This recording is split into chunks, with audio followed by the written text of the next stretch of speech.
Welcome to the DoubleACS Daily News.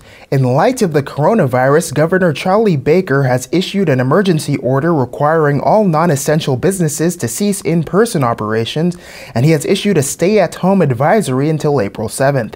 He announced this measure at a press conference Monday morning. This order excludes organizations designated as providing essential services. Essential businesses include grocery stores, pharmacies, and gas stations. Restaurants will still be able to offer takeout and delivery services.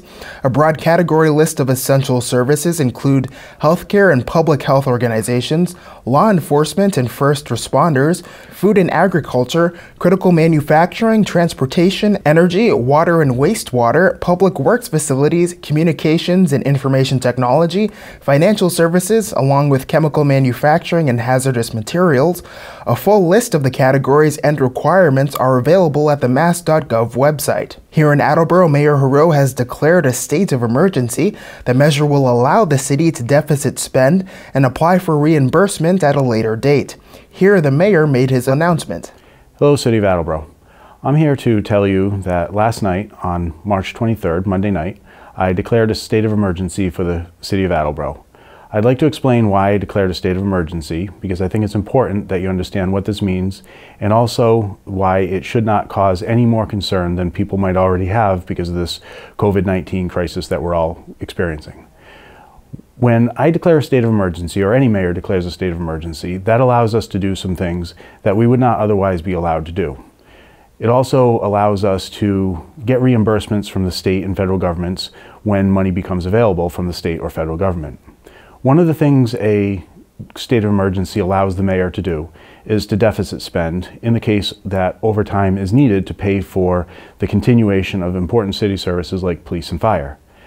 Right now, we have that situation with our fire department. Because of this crisis, the fire department is operating 4 ambulances on any given shift. Normally, it's just 3. But we have the 4th on shift because after the ambulance goes out, and if somebody is suspected to have COVID-19 or tells us they have COVID-19, upon return to the station, that ambulance is taken out of service briefly and decontaminated, as well as the firefighters who operate as EMTs or paramedics. That means that we need to have another ambulance in service to keep our staffing level and ambulance levels up to 3. That's one of the reasons that we are declaring a state of emergency, is that will help reimburse the city when that money becomes available for the state and federal government. I think it's important to let everybody know what this state of emergency means, because I don't want to cause any more alarm than has already been caused by this virus. At present, there are 4 confirmed cases of COVID-19 in the city. That number will go up. We're not going to be releasing any personal information about the people who are subjected to COVID-19 or have come down with it. That's against HIPAA rules, and it's also against their own personal privacy. But rest assured that we will be continuing to keep the city informed to the best we can about everything that's going on with city services, as well as the state of affairs concerning this issue. If you have any questions, you can always email me at paulheroux@cityofattleboro.us, or you can send me a message through my my public Facebook page. So if you have any questions, feel free to reach out. Thank you much. Have a good day.